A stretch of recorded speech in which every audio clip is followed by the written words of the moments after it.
Bref, je suis d'humeur rigolarde aujourd'hui. Donc je propose de regarder un sujet très rigolo, la Chine de Xi Jinping et la planification économique au service de l'écologie dans un contexte de concurrence internationale.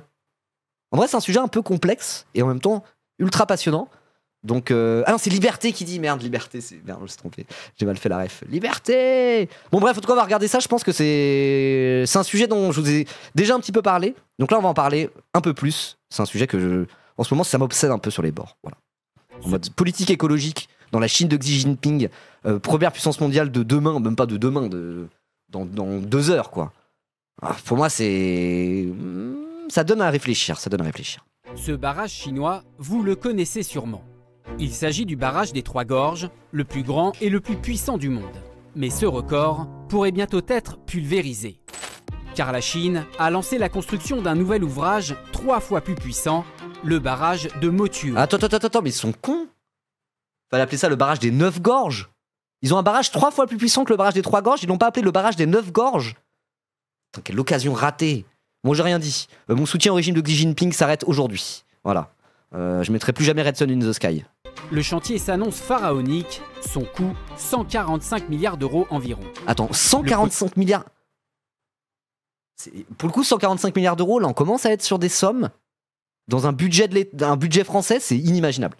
Après, c'est pas sur un an. Mais 145 milliards d'euros, c'est un projet de zinzin. C'est vraiment un projet titanesque. Hein. J'essaie de trouver un ordre de grandeur pour dire qu'est-ce que ça représente 145 milliards d'euros. Le patrimoine et la capitalisation boursière de Bernard Arnault, un truc comme ça, 145 milliards. Si tu demandes à Bernard Arnault de mettre l'intégralité de son empire, de son patrimoine, et de sa famille, et de machin, et de bidule, pour construire ce barrage, il est ruiné à la fin, il peut plus. C'est en mode, ok, je transforme l'intégralité de ma puissance économique d'un coup pour faire ce barrage. Ça correspond à ça. C'est 29 milliards de chouf, exactement. C'est la moitié du budget de la défense, du budget annuel de la défense. Bah non, c'est pas 300 milliards par an la défense, c'est pas possible. Non.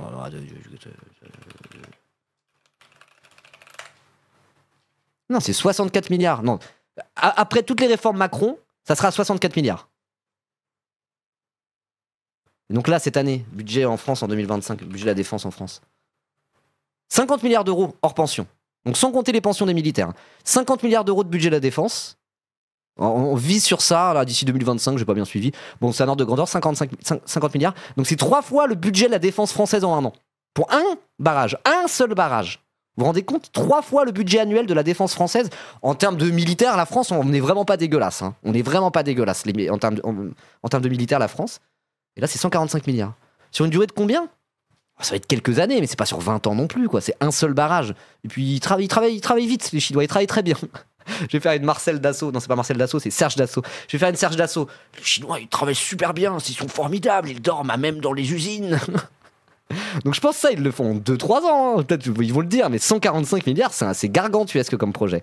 Vraiment, c'est des chiffres. T'as pas de projet français à 145 milliards, quoi. C'est des années et des années de budget, quoi. 3-4 mois? Non, peut-être pas 3-4 mois. Comme tous les chantiers, le préannoncé ne sera même pas à la fin du chantier, donc on peut tabler sur du 180 milliards. Oh, je te propose d'arrondir à 200 milliards, comme ça fait 4 ans de budget de la défense française. Hein. Et B. Ah, et tout ça, c'est pour faire de l'énergie renouvelable. Hein. Rappel, quand même. On imaginerait un truc comme ça en Europe ou aux États-Unis? Dépenser une somme pareille? Alors on pourrait rapporter au PIB. Il faudrait voir ce que ça vaut rapporter au PIB de la Chine. La Chine, il y a plus d'1 milliard de Chinois, mais je sais pas combien ils sont exactement. Donc rapporté au PIB de la Chine, voilà. Mais je veux dire, il n'y a pas de... En Europe ou aux États-Unis, tu ne peux pas imaginer un budget comme ça alloué à un truc du renouvelable et d'écologie. C'est inimaginable. Le Premier ministre chinois a assisté... Nous en France, on est en mode genre, on pourrait mettre 3 milliards par an pour l'écologie. Déjà, on ne le fait pas, quoi. Genre, c'est inimaginable. En personne à la cérémonie d'ouverture des travaux. Pour Pékin, ce projet est une priorité. Il est la signification du gigantisme hydroélectrique chinois dans toute sa splendeur. Le barrage de Motuo aura à lui seul une puissance équivalente à celle de tout le parc nucléaire français, 60 gigawatts environ. Mais le projet est controversé. C'est quand même pas mal, hein. Ça fait à peu près 30 fois plus que la puissance de la DeLorean dans Retour vers le futur. Non, un barrage qui fait tout le parc nucléaire français. Rappelle que si on a pas une énergie, juste une électricité qui est aussi verte en France, parce que force est de constater, et je dis pas ça pour sucer Macron ou je ne sais quoi, qu'en France, l'électricité qu'on produit dégage peu de CO2 grâce au nucléaire. Qu'on le veuille ou non. Même si vous êtes anti-nucléaire, vous pouvez pas contredire ça. Ce qui veut pas dire qu'il faut faire tout all-in sur le nucléaire et dire les couilles du renouvelable. Mais dans tous les cas, en France, on a pas une énergie, mais une électricité qui est quand même assez verte, assez peu coûteuse en CO2, et c'est parce que c'est du nucléaire. Donc eux, avec un barrage, ils ont l'équivalent de ça. C'est fou, quoi. 150 milliards pour un truc hydro-équivalent nucléaire, c'est ok, non? Moi, je pense que c'est pas mal, hein. Je pense que c'est pas mal. Alors après, il y a des problématiques sur l'hydroélectrique, notamment, je crois, en termes de biodiversité, parce que parfois, il faut détourner des fleuves et tout, et tu peux détourner des rivières de leur lit, et ça peut... Je crois qu'il y a un sujet comme ça derrière. Je suis vraiment pas un spécialiste de ça. Il me semble qu'il y a des trucs à dire sur l'hydroélectrique, mais c'est quand même mieux que les centrales à charbon ou que le pétrole, quoi. Quoi qu'il en soit, je pense qu'on peut dire ça. Provoque même la colère de l'Inde et du Bangladesh. Nous continuons à surveiller la situation et à prendre les mesures nécessaires pour protéger nos intérêts. Pourquoi des pays de la région s'inquiètent? Quels sont les objectifs de Pékin? Est-ce qu'ils s'inquiètent pour ça alors? Ça va assécher des rivières en Inde? Pourquoi la Chine construit le plus grand barrage au monde? Ça inonde aussi des zones immenses. Oui, voilà, c'est ça, c'est que ça peut aller pomper l'eau quelque part pour aller faire des espèces de gros fleuves qui n'étaient pas là avant. Donc je veux dire, ça reshape, comme on dit en français, reshape. Oh non, je suis ce genre de gars qui sort le mot en anglais et qui demande comment on le dit en français. Putain, je veux pas être ce mec-là. C'est même pas comme si j'avais vécu 6 mois aux États-Unis ou quoi que ce soit. Absolument pas, je suis jamais sorti de l'Île-de-France de ma vie. Enfin non, c'est pas vrai, mais je sors peu d'Île-de-France. Remodeler, merci. Refaçonne. Ça refaçonne totalement des zones entières, quoi. Donc il y a des problématiques écologiques par rapport à ça, où c'est pas non plus le Graal absolu. De toute manière, il n'y a pas une technologie qui est le Graal absolu en termes d'énergie climat, quoi, on va dire. Si tu fais que des barrages, à un moment, il y a des problématiques. Si tu fais que du solaire, il y a aussi des problématiques. Si tu fais que de l'éolien, il y a aussi des problématiques. Mais si tu fais un mix, le mix parfait, c'est un mix, quoi. Il faut plusieurs trucs qui se complètent. Dans tous les cas, l'hydroélectrique, c'est quand même une piste intéressante. Et ça reste quand même une superpuissance mondiale et une superpuissance économique qui investit comme personne d'autre n'est capable de faire dans du renouvelable. Et moi, c'est ça qui m'intéresse. Je suis en mode genre, qu'est-ce que ça veut dire sur le monde dans lequel on vit, quoi? Le mix parfait, c'est un mix. Non mais oui, vraiment, on utilise même le terme mix pour dire mix énergétique. Il y a une raison, quoi. Voilà, il faut diversifier son portefeuille énergétique. Tout à fait. Pour comprendre le barrage et ses enjeux, il faut s'intéresser à la géographie de la région. Le barrage est construit au sud-est du Tibet, dans l'Himalaya, le long d'un fleuve, le Yarlung Tsangpo. Ce dernier puise sa source dans un glacier, puis parcourt la région d'ouest en est. Ce fleuve est le plus haut du monde et aussi le canyon le plus long et profond de la planète. Ah ouais. Sur une portion, son dénivelé... Oh, attends, c'est les échos là qu'on regarde? Non mais je connais ça, les vidéos des échos. Là on va voir la propagande anti-chinoise, héritière du macartisme occidental, fonctionner à plein régime, quoi. Ils vont dire que les problèmes avec le barrage, ils vont pas dire oh le glorieux régime de Xi Jinping en pratiquant des plans quinquennaux dans la plus grande tradition communiste est à même de sauver la planète en s'éloignant de nos politiques de libéralisme financiarisé. Ils vont pas dire ça là, ils vont être en mode genre oui mais quand même ça déforme les paysages. Non mais c'est bon, j'ai compris leur petit jeu là, super. De 2000 mètres en 50 km seulement, de quoi offrir une forte pression hydraulique. C'est là qu'est construit le barrage de Motuo. Le projet prévoit aussi 5 centrales hydrauliques en cascade et des tunnels d'une vingtaine de kilomètres pour détourner l'eau du fleuve et actionner des turbines reliées à des générateurs produisant de l'électricité. Ok. Si la Chine investit dans cette infrastructure hors norme, c'est parce que depuis plusieurs années, le pays s'intéresse à une énergie bien particulière. Une soif d'énergie renouvelable. Ah, bah voilà. J'ai eu peur, je crois que ça allait faire que de la propagande impérialiste occidentale. Non, ça va. C'est une catastrophe les schémas? Alors moi je suis joueur de Factorio, donc on va essayer de débunker leurs schémas. C'est une turbine ça? On dirait un ventilateur. Ça ressemble pas du tout à ça, une turbine. L'électricité. Hello à tous, pour le nucléaire je suis d'accord sur l'absence de production de CO2, mais les déchets restent actifs très longtemps et c'est un vrai désastre. Alors moi ma tech sur le nucléaire, encore une fois je suis pas un spécialiste du sujet. Moi mon avis sur le nucléaire, mais vous pouvez ne pas avoir le même avis que moi, je prétends pas détenir la vérité là-dessus, c'est qu'à court terme, vu que la question du CO2 à court moyen terme, c'est quand même la plus grosse urgence, dans le contexte français, pas à l'échelle mondiale, mais dans le contexte français, se débarrasser de notre nucléaire là tout de suite maintenant, je pense que c'est pas un bon move en termes de temporalité. Le jour où on aura suffisamment de renouvelables et un mix énergétique, où là, c'est bon, on pourra commencer à se passer du nucléaire, parce qu'on sera en train de réussir à affronter le problème du CO2, et on en est très très loin, et ben là, on pourra se dire, ok, bah là, le nucléaire, on va devoir s'embarrer, parce qu'effectivement, les déchets, c'est pas ouf du tout, quoi. Mais je trouve que là, il y a une telle urgence climatique par rapport au CO2 précisément, que c'est pas la priorité de partir du nucléaire. Dans le contexte français, on a déjà un parc nucléaire performant. Voilà, ce qui veut pas dire qu'il faut construire toujours plus d'usines nucléaires dans d'autres pays. Voilà. C'est mon avis sur le nucléaire. Donc, dans le contexte français et à court moyen terme, je suis pro-nucléaire, mais sur le long terme, je suis plutôt anti-nucléaire. Et encore une fois, je me place dans le contexte français. Pour le reste, je vais pas trop étudier la question. Voilà. Mais oui, il y a des problématiques avec le nucléaire, ça c'est sûr. Si la Chine investit dans cette infrastructure hors norme, c'est parce que depuis On a déjà plusieurs vu ça. années, Bon, c'est le pas grave. pays s'intéresse à une énergie bien particulière. Une fois achevé, l'ouvrage produira chaque année 3 fois plus d'électricité que celui des Trois Gorges, de quoi alimenter des millions de foyers. Le premier objectif de Pékin, c'est de donner une impulsion Merci économique Adelph. à la Merci beaucoup région pour ton 10e mois d'abonnement, Adelph. Merci beaucoup.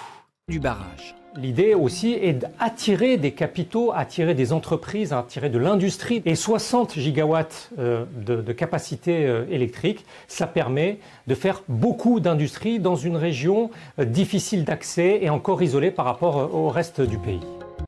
Bon, c'est bien du coup. Ça va, c'est bien. Enfin, c'est un peu un truc de relance par la planification écologique finalement, quoi. Ça fait un petit peu penser au programme de la France Insoumise en 2022, hein, sans vouloir... Peut-être que je fais des raccourcis un peu débiles, mais il y a quand même un petit point commun, quoi. Mélenchon qui est en mode genre, on va construire des centaines de milliers d'hydroliennes pour relancer l'économie française et la relancer en préparant le futur. Enfin, moi j'adore c'est l'aspect de la France Insoumise programmatiquement qui fait qu'en 2027, s'ils sont encore sur cette ligne-là et qu'ils ont encore ce discours-là, je ferai leur campagne. C'est sûr. Bon, sauf s'il y a une dinguerie. Si on apprend qu'en fait Mélenchon est nazi, par exemple, je ferai probablement pas sa campagne. Vous voyez ce que je veux dire? Mais sur le truc de planification écologique et comment cette planification écologique peut être une solution pour les problématiques économiques à proprement parler, je trouve ça fou. Alors, je suis en mode... C'est précisément ce qu'on doit faire. Précisément ce qu'on doit faire, genre. C'est que on résout 2 problèmes d'un coup, quoi. Juste en commençant à juste réfléchir un tout petit peu intelligemment, quoi. Et là, il semblerait que la Chine, il y a quand même un petit peu de ça. Il y a quand même un petit peu de ça. On en revient à si c'était Mélenchon, vous suceriez. Non, mais on va changer de phrase. On va changer de phrase, Onibaku. L'idée, le but, ça serait d'ici 1 an, sur ce live, que les gens qu'on dise si c'était Xi Jinping qui disait ça, vous suceriez. Voilà. Le but, c'est d'en arriver à ce stade-là. Le deuxième objectif de Pékin, c'est oui. d'exporter l'électricité. Là, vraiment, il y a quand même il y a un truc en commun. Il y a un truc en commun entre le programme de LFI et ce que fait Xi Jinping avec le barrage. Hein. Vous pouvez pas dire le contraire. Du pays. Le deuxième objectif de Pékin, c'est d'exporter l'électricité produite. Attendez, c'est aussi une par... façon de s'installer durablement à la frontière face à l'Inde. Oui, bah c'est aussi c'est pas que du beau et du propre. Hein. La Chine, c'est une superpuissance mondiale qui est très bien partie pour être la première puissance mondiale, pour devenir un peu ce que les États-Unis ont été au siècle passé finalement, quoi. Là, ils sont là en mode genre, ok, on arrive pour le trône, on va mettre la couronne sur la tête et après, vous inquiétez pas, on va être la première puissance mondiale pendant un petit bout de temps. Hein. Allez. C'est un peu l'objectif de la Chine, quoi. Donc tout ça reste aussi une logique impérialiste, je pense qu'on peut le dire, ou en tout cas de prédation économique. C'est pour les intérêts nationaux de la Chine, quoi. Tout ça s'inscrit dans une démarche qui est pas une démarche de gauche, quoi, qui est une démarche de nationalisme et de prédation économique, quoi. Mais c'est justement ça que je trouve fou, c'est que leur impérialisme et leur nationalisme, on va dire, économiquement en tout cas, passe par faire du renouvelable. C'est-à-dire que le renouvelable, en fait, c'est bankable, quoi. Il n'y a même pas besoin d'être de gauche, tu peux être en mode vive, il faut une Europe et une France forte à l'international pour tous les baiser. Tu peux même avoir un discours comme ça. Et en fait, là, ce que Xi Jinping nous montre, c'est qu'une politique écologique ambitieuse n'est même pas vraiment en contradiction avec vouloir être le meilleur économiquement. Un petit peu en vrai, parce que là, ils font pas de la sobriété énergétique, donc il manque une bonne partie de ce qu'il faut faire pour sauver la planète à proprement parler. Mais quand même, moi je trouve que ça donne un argument en mode genre, mais attendez, vous voulez être puissant à l'international? Comme la Chine par exemple, qui va tous nous baiser, tu dis c'est un droitard, le droitard il va dire, ah bah oui. Et bah tu lui dis, bah regardez, ils font des barrages, des éoliennes, c'est en train de se positionner sur les marchés d'avenir. Et c'est pas l'IA sur lequel ils se positionnent, enfin ils se positionnent aussi sur l'IA, mais ils se positionnent sur le renouvelable. Donc venez, on fait pareil en France. Non? Moi, je trouve que ça donne des arguments pour parler d'écologie et de planification économique surtout par rapport aux libéraux. Je trouve ça formidable pour ça, quoi. Vous voyez ce que je veux dire ou pas? Arrête de sucer la Chine. Pourquoi? Non, mais là, C'est pour ça là que je suce la Chine, parce que ça laisse entrevoir une autre manière de faire les choses. Mais après, il y a plein de trucs sur lesquels je suce pas la Chine. Hein. J'aimerais pas spécialement être chinois, ne serait-ce que pour les libertés individuelles. En vrai, je suis quand même plutôt attaché aux libertés individuelles. Et la Chine, pour ça, c'est quand même pas foufou. Et puis les conditions de travail, l'exploitation des travailleurs, la Chine, c'est pas joli, hein. Et puis le génocide des Ouïghours, c'est pas joli non plus, quoi. Il y a plein de trucs à redire sur la Chine. Hein. Voilà. Mais c'est comme quand on parle de l'URSS. Moi, il y a des moments, quand j'avais fait ma vidéo sur l'immobilier, j'ai parlé de l'immobilier en URSS. C'était pas pour sucer Staline et Khrouchtchev, en vrai. Sucer Khrouchtchev, peut-être un petit peu. Mais c'était pas pour sucer Staline, en tout cas. C'était juste pour dire, regardez, on voit une autre manière qu'ils avaient de faire. Et sur l'immobilier précisément, bah, ça donne matière à réfléchir. On peut faire d'autres choses, quoi. On peut faire d'autres choses qu'un marché, l'immobilier privé, comme on fait en France et en Occident. Et même si c'était pas parfait en URSS, ça montre qu'une autre voie est possible malgré tout. Et là, moi, c'est pour ça que j'aime bien observer la Chine par rapport à l'écologie. C'est pas juste pour dire vive la Chine, let's go. C'est que ça ouvre des portes, quoi. Ça ouvre des possibles. Voilà. Je vais le dire de manière un peu nulle. Je trouve que ça ouvre le champ des possibles. Dans le terme même en termes de débat politique. Voilà. En même temps, la Chine continue d'ouvrir des centrales à charbon. Bah oui, parce qu'ils sont productivistes de zinzin. Mais après, ils ont quand même l'objectif de finir en 100% renouvelable, etc. Et en attendant, ils font du charbon à fond pour développer leur appareil productif. Mais là, ce que fait la Chine, avec en plus une logique de sobriété énergétique, c'est ce qu'il faudrait faire en réalité. Voilà. C'est juste que comme ils n'ont pas la logique de sobriété énergétique, ben en plus de tout leur renouvelable, ils font aussi plein de charbon, etc. etc. Donc évidemment, c'est pas en mode « Oh, voilà l'exemple parfait de ce qu'on doit faire pour sauver la planète ». Mais quand même, ça donne à réfléchir. Voilà. Le futur barrage sur tout le territoire. Les libertés individuelles, vous avez plein de libertés, vous passez vos journées à gouiner, à servir à rien.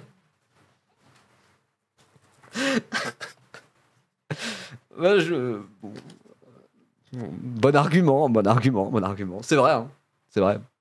Je suis surveillé par Twitch gauchiste déjà, dès que j'ouvre ma bouche sur cette plateforme. Si j'étais surveillé directement par le Comintern, est-ce que ça changerait grand chose? Après, cela dit, Twitch gauchiste n'a pas le pouvoir de me déporter au goulag. Non, moi j'aime bien la liberté individuelle. Liberté! Je l'ai dit tout à l'heure. Hein. Car si la Chine y investit des sommes folles, c'est bel et bien parce que ses besoins en énergie se sont envolés depuis les années 1990. Bah oui. Problème. Alors, juste un petit rappel sur la Chine. Pour remettre un peu les choses dans le contexte historique du temps long. Il y a des indicateurs qui sont à peu près l'équivalent du PIB, mais utilisés par des historiens pour voir la quantité d'activité économique, d'échanges, de commerce dans un pays, enfin pas un pays forcément, mais dans une zone donnée à un moment de l'histoire donnée. Je sais plus comment s'appelle cet indicateur, mais il y a un truc comme ça, quoi. Pour dire, bah voilà, si on faisait l'équivalent du PIB, tel pays produisait tant à cette époque, tel pays produisait tant à cette époque. Et quand tu prends l'époque du Moyen-Âge, là, je vais un peu caricaturer, mais c'est pas grave. Quand tu prends le Moyen-Âge où en France, on était là tous analphabètes, à creuser dans la terre comme ça, comme des gueux. Et bah la Chine, eux, en termes de PIB, c'était en mode genre, ils nous fumaient tous, quoi. En termes d'échanges commerciaux et de développement économique, la Chine enculait l'Europe et enculait tous les autres pays du monde, en réalité. Et du coup, ils étaient presque promis un rôle de leadership mondial, en fait. Et après, est passé par là l'impérialisme occidental et la colonisation. Et notamment, les Britanniques, ils ont fait, la Chine... ils sont un peu puissants quand même. On va importer de l'opium chez eux et puis les détruire dans une logique impérialiste et coloniale. Et du coup, la Chine, ils se sont retrouvés victimes de toutes ces politiques coloniales et impérialistes occidentales, etc., etc. Ils se retrouvaient être un pays beaucoup plus pauvre qu'il n'aurait dû l'être, entre guillemets. Et en tout cas, ils ont été victimes de premier rang de tout ça, économiquement. Et ben là, ils sont un peu en train de revenir sur le devant de la scène, en mode genre, c'est fini en fait, c'est fini l'époque de l'impérialisme. Là, on va reprendre la place où on aurait dû être, à l'époque déjà. On va rattraper le temps perdu et on va tous vous enculer. Et c'est un peu ça qui se passe, quoi. Voilà. Et c'est pas pour rien que Mao Zedong, qui n'est pas forcément le théoricien le plus intéressant du marxisme, s'il y a un volet où Mao c'est un peu intéressant et tout, bah c'est sur l'impérialisme. Sur l'impérialisme, parce que lui c'était une révolution communiste très imparfaite, moi je suis pas un maoïste, hein, très imparfaite, mais qui était dans un contexte d'anti-impérialisme, ce qui n'est pas forcément le cas de la Russie par exemple, typiquement. Vous voyez ? Bref, tout ça pour dire que c'est pour ça que là ils sont en mode let's go, on y va, c'est qu'ils ont envie de reprendre la place qui leur était due. Il y a un peu cette idée-là. Hein. Alors, s'il y a des gens qui connaissent mieux le sujet que ce que je viens de dire, n'hésitez pas à me corriger, hein, parce que là ça se trouve, là j'ai pris un peu des raccourcis, etc. Si là dans le chat il y en a, vous vous dites, je vois ce que tu veux dire Ribot, mais t'as un peu dit de la merde et t'as pris certains raccourcis que j'ai nuls. N'hésitez pas à me le dire, parce que là j'aurais pas voulu dire n'importe quoi. Mais je crois que c'est pas complètement con. ce que je viens de dire. Ils ont inventé la poudre à canon, ils ont fait des feux d'artifice au lieu de nous tirer dessus, c'est débilos. Bah ouais, c'est vrai en plus. C'est littéralement vrai. C'est quoi ce ban de l'île Dev? Ah non, pendant 10 secondes. C'est Nibaku qui fait une blague. Ne prends pas mal l'île Dev, c'est entre Nibaku et toi, je suis pas concerné. Le pays est particulièrement dépendant du charbon, très polluant. Ce combustible fossile représente 60% de son approvisionnement énergétique en 2023. Ok. Mais là, je crois qu'ils sont passés à 50 grâce aux panneaux solaires. J'ai lu ça dans l'alternative économique. Cette dépendance au charbon vaut à la Chine le statut de plus grand pollueur de la planète. Pour en sortir, le pays s'est fixé un objectif jugé prioritaire. Après, plus grand pollueur de la planète, c'est aussi le pays le plus peuplé de la planète. Donc ce truc de plus grand pollueur de la planète, oui, ok, je suis d'accord, mais quand tu regardes en CO2 par habitant, la Chine n'est pas si bien classée que ça en vérité. Hein. Ils sont quand même plutôt haut du classement. Mais en CO2 par habitant, c'est pas les plus gros pollueurs. Hein. Et puis voilà, c'est l'usine du monde, comme on dit la Chine. Hein. S'il n'y avait pas des Européens et s'il n'y avait pas Temu et AliExpress, où on consommait du Temu et du AliExpress comme des blaireaux toute la journée, bah, ils feraient moins de CO2 aussi. Hein. Voilà, c'est parce qu'ils produisent pour nous. Mais c'est pas que pour ça, c'est parce que quand même, il y a aussi la volonté en Chine, et ils sont en train de le faire. Hein. Vous avez tous vu les images de Shenzhen, c'est ça, c'est à Shenzhen. Ils ont aussi la volonté d'être en mode, ok, on va vivre à l'occidental en fait. On veut que chaque Chinois ait le même confort qu'un occidental. Et ils font des villes comme ça, quoi. Donc c'est oui, certes, c'est parce que c'est l'usine du monde, mais aussi que là, ils sont dans des projets où ils veulent que la Chine, ça ressemble à ça pour tenir la dragée haute aux États-Unis, quoi. Donc ça, on peut pas non plus totalement le nier, quoi. Voilà. Il y a des trucs à redire sur la Chine malgré tout. Si vraiment on veut parler d'écologie de la Chine et qu'on veut être de bonne foi, bon bah ça, c'est pas ce qu'il faut faire si on veut sauver la planète. Typiquement. Voilà. Et donc on en revient à ce que je disais tout à l'heure. Tu prends la Chine avec l'idée de sobriété énergétique et moins de productivisme. Là par contre franchement, j'ai pas grand chose à redire sur la planification écologique. Mais comme leur objectif c'est aussi de faire ça pour tenir la dragée haute à l'Occident, il y a vraiment des trucs à redire. Et moi j'essaie d'être quand même un peu sérieux. Donc même si on suce Xi Jinping, voilà, je tiens à le dire.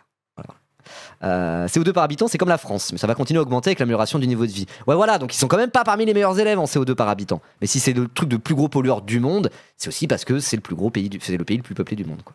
Voilà. Le magnifique Blade Runner dont tu veux nous priver. Bah, si vous voulez vivre dans un monde à plus 17 degrés où on meurt tous de chaud, où t'as une chance sur deux de mourir l'été, si vous voulez vivre sur Arrakis où vous devez garder votre salive pour vous auto-hydrater sinon vous mourrez, comme dans Dune. Ok, vous auriez des beaux gratte-ciel, c'est super. Moi, je préfère à moins de cyberpunk et on meurt pas. Mais après, c'est un choix presque de l'ordre de philosophique. Je n'estime pas avoir raison. Bref. Donc ouais, plus gros pollueur du monde quand même. À tort et enfin, c'est vrai et en même temps à nuancer, mais c'est pas totalement faux non plus.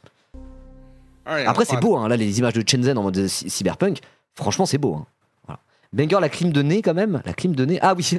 Bah ouais. Ça serait pratique en vrai. Attendez,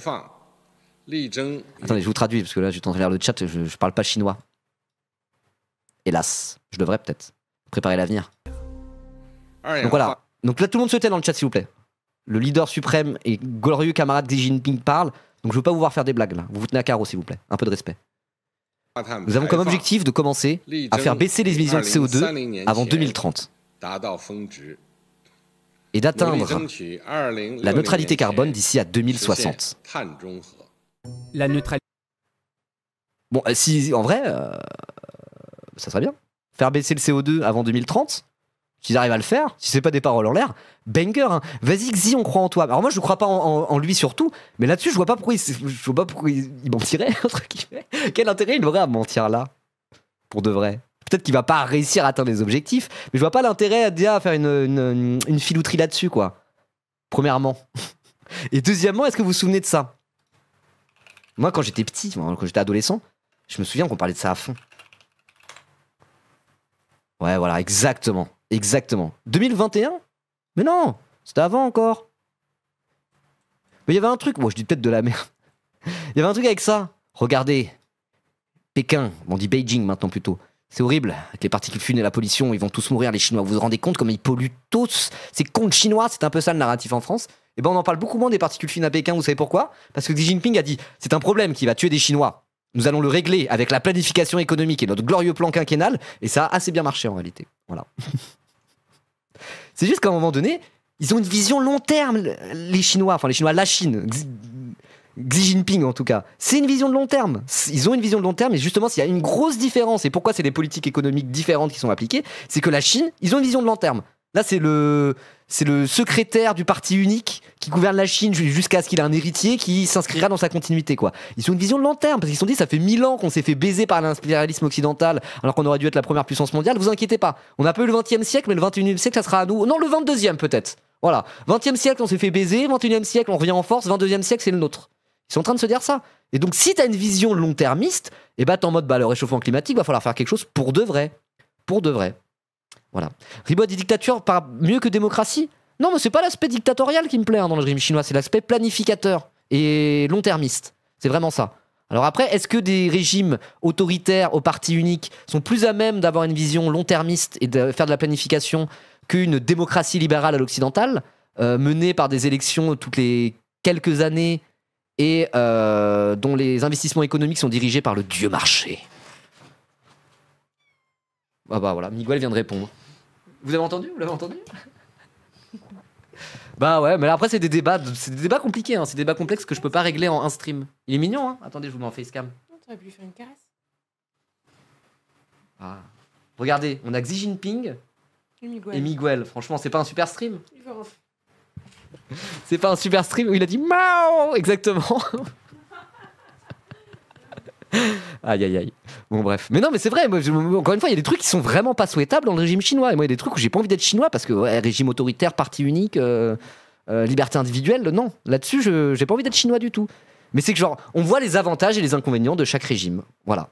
On voit les avantages et les inconvénients d'une démocratie libérale à l'occidental par rapport à un régime parti unique comme la Chine de Xi Jinping. Les deux ont des avantages et des inconvénients. Et là, pour le coup, moi, je peux pas vous dire lequel est le mieux. Hein, lequel est le mieux. Moi, en tant que Français, je me sens mieux en France. Je suis quand même attaché à nos valeurs démocratiques françaises. Je vais pas vous mytho.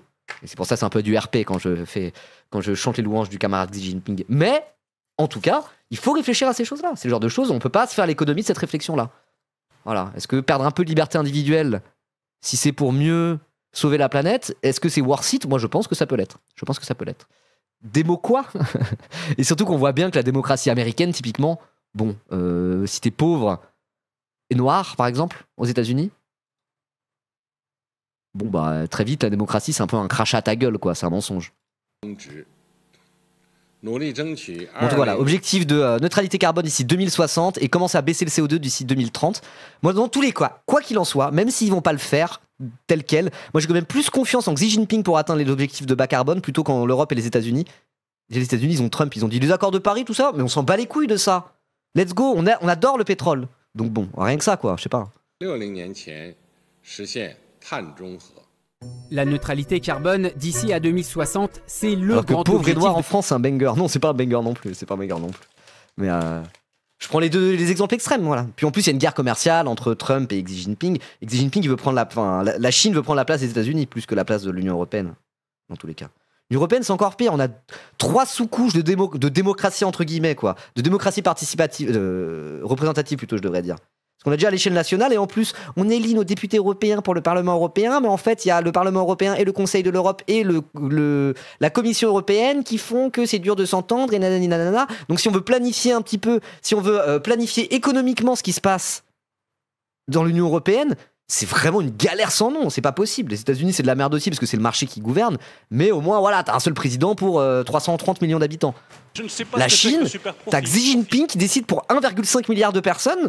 Donc je veux dire, en termes de planification économique, même si on peut dire que c'est une dictature, etc., ça reste, de fait, plus efficace.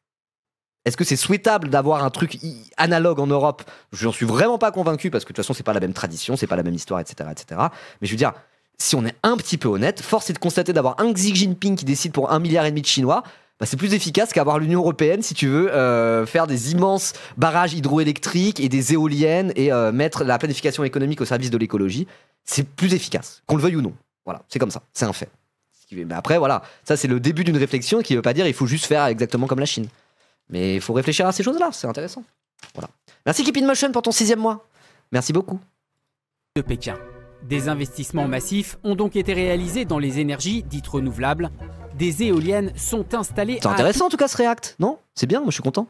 Court de bras, mais aussi de gigantesques fermes solaires, comme celle-ci, installées sur des montagnes. En 2025, les capacités de production d'électricité de la Chine dans le solaire et l'éolien ont ainsi dépassé celles du reste du monde entier réuni.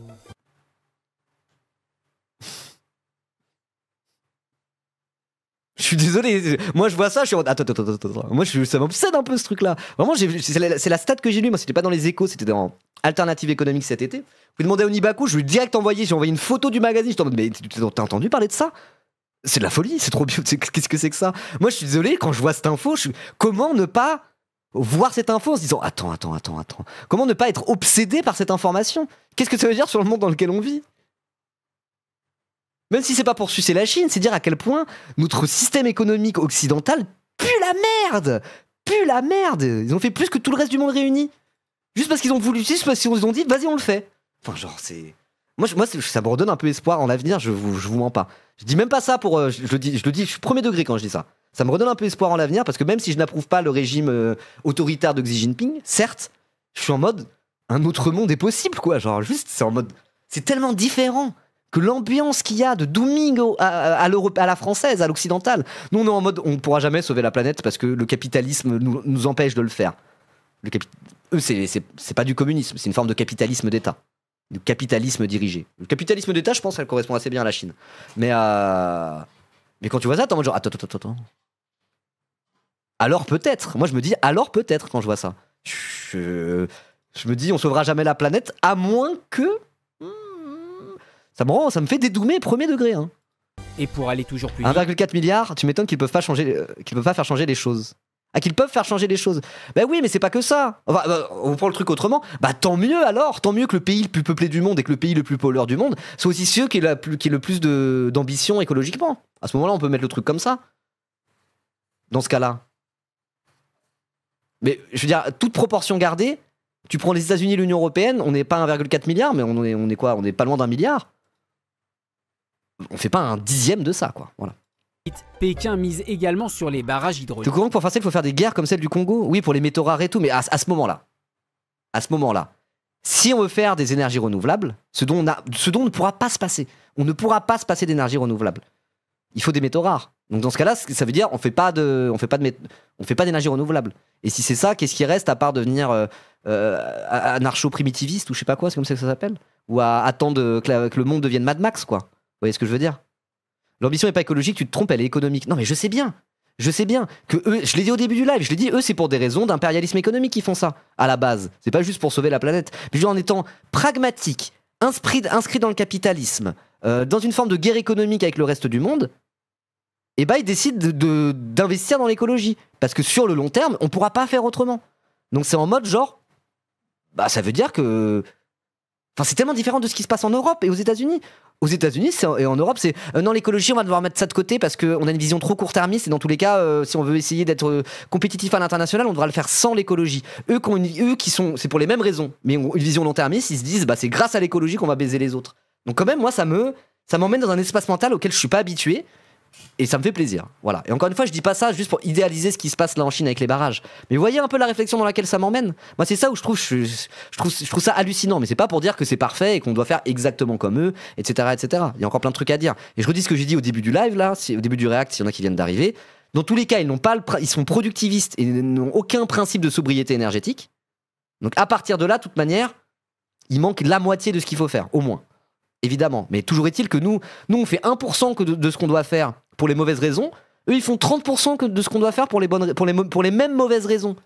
Moi, je sais pas, ça me matrix ce truc-là. Vous voyez ce que je veux dire? Selon les chiffres officiels, il y en aurait plus de 94 000 dans tout le pays.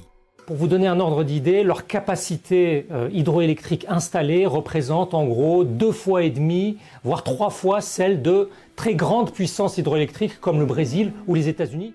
Le barrage de Motuo viendra renforcer les rangs, quitte à provoquer des inquiétudes. Le chantier du barrage de Motuo s'annonce titanesque. Au moins 10 années seront nécessaires pour l'achever. Mais l'entreprise fait craindre des déplacements de population, comme pour le... Oui, voilà, donne la papate. Chez nous, c'est surtout la démonstration de l'échec de nos démocraties. On peut le voir comme ça aussi. C'est plus que se dire l'échec que notre système économique à nous, Européens, économique et politique, des Européens et des États-Unis, c'est là qu'on voit notre inefficacité. Mais ça veut dire qu'il y a d'autres modèles possibles qui sont moins inefficaces à ce niveau-là. Et moi déjà, c'est suffisant pour me redonner un tout petit peu d'espoir parce que quand tu penses un peu sérieusement à l'écologie et à l'avenir, ça donne envie de se tirer une balle, quoi. Donc moi, voilà, je me raccroche à ce que je peux, mais moi j'ai envie de me raccrocher à ça parce que ça, en plus, ça, je sais pas, moi ça fait réfléchir. Voilà, ça fait réfléchir. Barrage des Trois Gorges, construit à partir de 1994. Si on prend le barrage des Trois Gorges, il y a eu entre 1 600 000 et 1 800 000 personnes qui ont été déplacées. Donc des déplacements de personnes, il va y en avoir. La Ok, question est de ça, c'est savoir pas cool, combien ça. d'habitants seront concernés, mais fournir une estimation précise est difficile à cause du manque d'informations. La région autonome du Tibet, pour son appellation officielle, est la moins peuplée Attends, je finis juste territoire. là-dessus, après on continue le réact. Je finis juste là-dessus parce que c'est intéressant ce que tu dis, Double Dash. Ah, comme Mario Kart Double Dash, j'avais pas compris. C'est parce que nos politiques manquent de courage, c'est pas parce que nos politiques manquent de courage qu'il faut jeter le bébé démocratique avec l'eau du bain.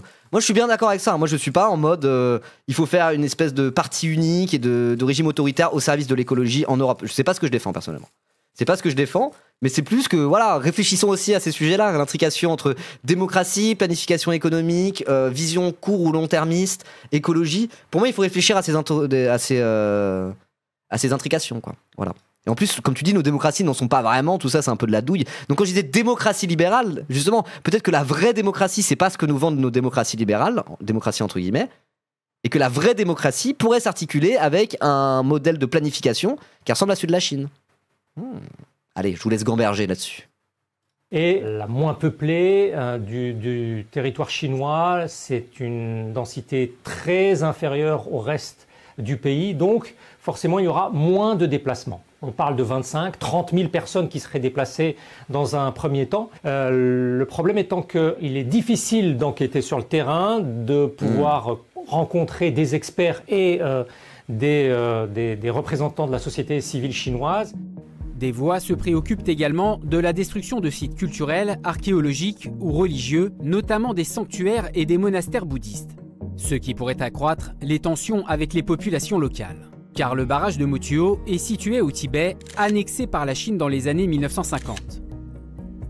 D'ailleurs, selon une ONG de défense des Tibétains, les chantiers se multiplient dans la région. 193 barrages y ont été construits ou planifiés depuis les années 2000. Mais voilà, c'est qu'il y a des arrière-pensées pas terribles dedans, quoi. Mais ça rejoint ce que je disais, quoi. C'est que c'est pas juste pour sauver la planète. C'est pas par bon cœur que Xi Jinping y fait ça. C'est pour des mauvaises raisons. Mais ça montre, enfin, c'est ce que je redisais, c'est que même pour des mauvaises raisons, si tu essayes de penser un peu long terme, bah tu fais de l'écologie, quoi. Voilà. Je vais ouvrir ma fenêtre, une seconde.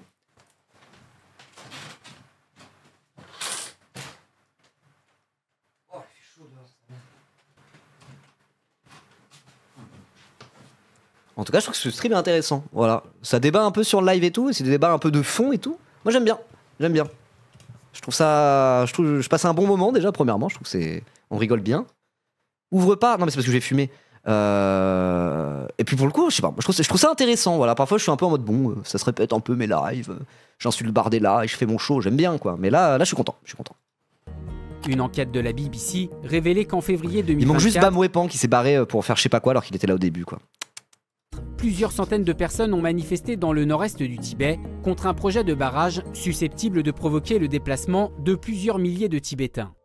Si l'édifice de Motuo inquiète, c'est aussi pour les conséquences des travaux sur l'environnement, les écosystèmes et la biodiversité locale. Surtout, le barrage est construit dans une région à forte activité sismique, car à la croisée des plaques indiennes et eurasiennes.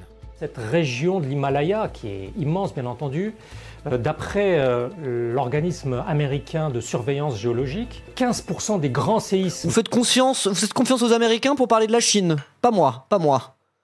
Selon l'agence américaine d'observation de mes couilles, ouais, c'est ça c'est de la propagande, ça. C'est du néo-macartisme sinophobe. Je plaisante. Du XXe siècle. Je précise que je plaisante parce que, bon, il y en a qui... Je pense qu'il y en a qui me prennent pour plus pro-chinois que je ne le suis réellement, alors que le vrai pro-chinois full premier degré, c'est Odibaku. Se sont déroulés dans ce territoire immense, encore une fois, de l'Himalaya. Un séisme fait craindre des risques de glissement de terrain et d'éventuelles fissures sur le barrage. Des scénarios qui préoccupent au-delà des frontières chinoises. En Asie, deux pays sont particulièrement remontés contre la Chine et son nouveau barrage, l'Inde et le Bangladesh. Tous deux craignent pour leur approvisionnement en eau, et pour cause, le fleuve sur lequel il est construit poursuit sa route dans les deux pays, avec des noms différents. Là-bas, il constitue une source d'eau pour... Mais attends, quand tu fais un barrage, le but c'est tu gardes l'eau, puis après tu la remets, tu la refais couler. C'est que l'eau, elle part vraiment ailleurs. Ça fait une espèce de grosse réserve d'eau complètement ailleurs et ça assèche. J'y connais pas grand-chose en barrage. Hein. Mais pour moi, un barrage, justement, l'idée, c'est que tu retiens l'eau, puis après, tu la laisses passer, puis après, tu retiens, puis après, tu la laisses passer. C'est peut-être plus compliqué que ça. 130 millions d'habitants, mais aussi pour l'agriculture, très importante dans le nord-est de l'Inde. Si le fleuve provoque régulièrement des inondations, il est néanmoins indispensable pour l'irrigation et apporte des nutriments essentiels pour la fertilité des sols cultivés. Problème, la Chine n'est pas signataire de la Convention de 1997 sur l'utilisation des cours d'eau internationaux qui vise une gestion équitable et coopérative entre les pays. D'où l'inquiétude de l'Inde. La Chine a été exhortée à veiller à ce que les intérêts des États en aval du fleuve ne soient pas lésés par les activités menées en amont, donc avant. Nous continuerons à surveiller la situation et à prendre les mesures nécessaires pour protéger nos intérêts. L'Inde voit d'un très mauvais œil ce barrage qui permettrait à la Chine de contrôler en amont le débit d'un fleuve crucial, voire de l'utiliser comme un moyen de pression en cas de sécheresse. Ou D'accord. C'est que oui, normalement, logiquement, si tu fais tout pour que tout se passe bien, ça peut le faire. Mais si Xi Jinping décide, parce que bon, Xi Jinping, il pense quand même pas mal aux intérêts de la nation chinoise, hein. On va pas se mentir. Hot take. Ça, c'est une vraie hot take, ça. Attention, avis brûlant. Avis brûlant, tout le monde va peut-être pas être d'accord. J'espère que ça va pas se retrouver sur Twitter ou je sais pas quoi, créer encore un discours. Mais je pense que quand même Xi Jinping est un peu attaché aux intérêts de la nation chinoise. Voilà. Je le dirai qu'une fois, vous en pensez ce que vous voulez.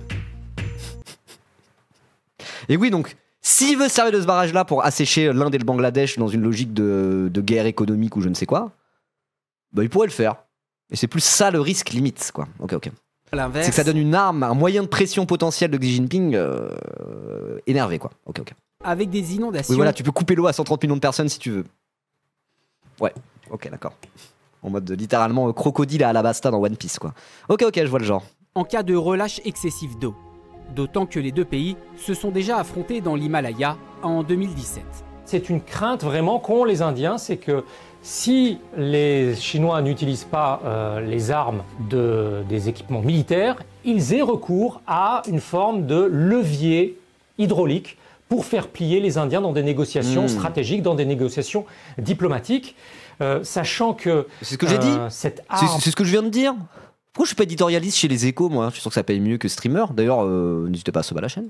De l'eau est utilisée par les Indiens eux-mêmes dans leur contentieux vis-à-vis des Pakistanais. Après, dans toute cette histoire, il y a beaucoup de fantasmes. Lorsqu'il est question d'eau, de barrages, d'eau transfrontalière, c'est un géographe du King's College à Londres qui s'appelle Danish Mustafa qui parle d'une paranoïa parce que souvent, les risques d'aquabombe dont on parle, tout ça ne se produit pas. D'une manière ou d'une autre, chacun comprend qu'il va de sa prospérité, celle de l'autre, et qu'on arrive d'une manière ou d'une autre à trouver un terrain d'entente. Mais oui, ça va bien se passer, vous inquiétez pas. Moi j'ai confiance en Xi. Vraiment, je change d'avis toutes les 1 seconde sur ce React, c'est formidable. Ok, bon. Malgré tout, l'Inde pourrait riposter à la Chine. Le pays réfléchit. Attends, ils vont riposter comment? On va faire un barrage super gros aussi pour faire des énergies renouvelables. C'est ça l'avenir? C'est ça la méta à venir? Quand tu laisses pas les Occidentaux gérer l'économie mondiale et faire de la prédation économique sur tous les autres pays, la méta c'est bagarre d'énergie renouvelable entre la Chine et l'Inde. Bah c'est bien du coup, non? Ah ouais, tu fais des énergies renouvelables pour essayer de tous nous niquer. Bah je vais faire encore plus d'énergie renouvelable que toi. On verra qui est le pays le plus puissant. T'as fait 1 million de panneaux solaires, bah je vais faire 2 millions de panneaux solaires. Tu vas faire quoi? On aura l'indépendance énergétique. Tu pourras pas faire moyen de pression sur nous. Et puis on va réformer notre agriculture pour être autosuffisant et neutre en carbone. Comme ça, vous pourrez pas nous niquer. Bah cool. En vrai. Est-ce que le paradis serait pas pavé de mauvaises intentions? Allez. Je vous laisse gamberger. Construire ce que l'on pourrait qualifier de contre-barrage sur une portion du fleuve plus en aval. Ce serait le plus grand du pays s'il voyait le jour. Son objectif, réguler au mieux les impacts du barrage chinois. Les relations entre la Chine et l'Inde sont historiquement tendues à cause de différents frontaliers. Le contrôle de l'eau pourrait peut-être devenir un sujet de discorde supplémentaire dans les prochaines années. Ok. Bah intéressant tout ça, intéressant. Ça change un peu de l'actu brûlante. C'est l'actu non brûlante, c'est l'actu tiède ça. Et ok, bah, j'ai passé un très bon react. Je trouvais que c'était intéressant, puis on a bien rigolé aussi. Je trouve qu'on parle de la Chine, il y a un potentiel à faire des blagues, parce que c'est toujours la blague filée en mode le glorieux camarade Xi Jinping et tout. Donc moi ça me fait beaucoup rire, puis en plus dès que ça parle de la Chine, il y a Onibaku qui est là, et qu'on rajoute une couche, et c'est très drôle. Et en même temps ça fait des discussions qui sont intéressantes, pour de vrai. Donc très bon react, je suis content, bravo à vous, bravo le chat. Super. C'est intéressant, mais ouais, franchement c'était cool, hein. C'était vraiment cool. Merci de m'avoir envoyé la vidéo, Onibaku, même si bon, toi c'est plus pour faire la propagande de la Chine que parler écologie à proprement parler que tu me l'as envoyé. Je le dis clair dans ton petit jeu. Mais merci, c'est cool. Ok.